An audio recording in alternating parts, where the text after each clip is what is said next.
Well, Deb Murphy filed this story for Sierra Wave Media. Katie Larson kickstarted the discussion of bike safety in Bishop at last Monday's Bishop City Council meeting, describing her unnerving trip down Line Street on her way to work in the mornings. Bishop is bike unfriendly, she said, and this was during the Bishop City Council's public comment period.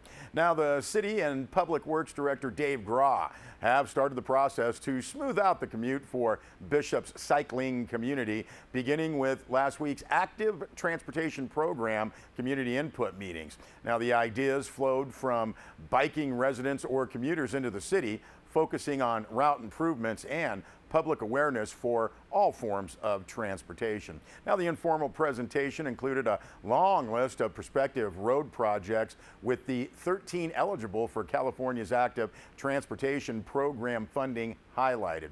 Applications for those funds is due at the end of this month. Now, Graw's plan is to get the public input, then prioritize the potential projects at meetings coming up this week on Wednesday at noon and 5 o'clock at Bishop City Hall. And this is before completing the city's application. You can see more on this story on our website, sierrawave.net. And Deb Murphy also filed this story. Mamas may not let their babies grow up to be cowboys, unless, of course, talking about Bishop mamas the week before Memorial Day. Now, starting Tuesday, Bishop is being drop-kicked back a century or so to a simpler time that focuses on the mule, a hybrid equine with a well-bred sense of humor. The Owens Valley may be Wi-Fi'd and connected, but Bishop Mule Days gives local residents a chance to get back in touch with the heart of the Eastern Sierra. Now, at the urging of one of its founders, Bob Tanner, Bishop Mule Days was split into two facets a few years ago.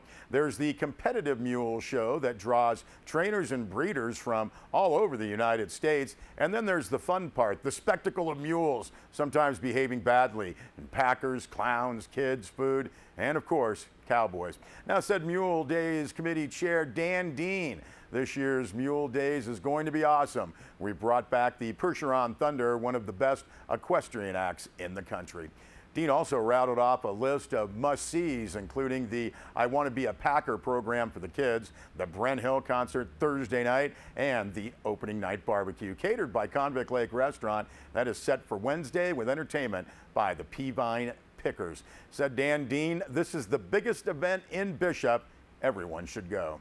Now, this year, the London family has put together 3 days of activities for kids, an introductory course to the fun part of the Valley's history. It's world-class fun, said Craig London. The Kids Corral includes stick rodeo competition. Jennifer Roser of McGee Creek Pack Station will be teaching the youngsters how to groom and pack mules. Plus, there's fishing, photos with Josephine the donkey, and rodeo clown lessons. All the activities Friday through Sunday are free and center on the main walkway to the Mike Booth Memorial Arena at the Eastern Sierra Tri-County Fairgrounds. Again, I urge you to see more on this story on our website, sierrawave.net, and you can also go to muledays.org for a complete list of events taking place this week through Memorial Day.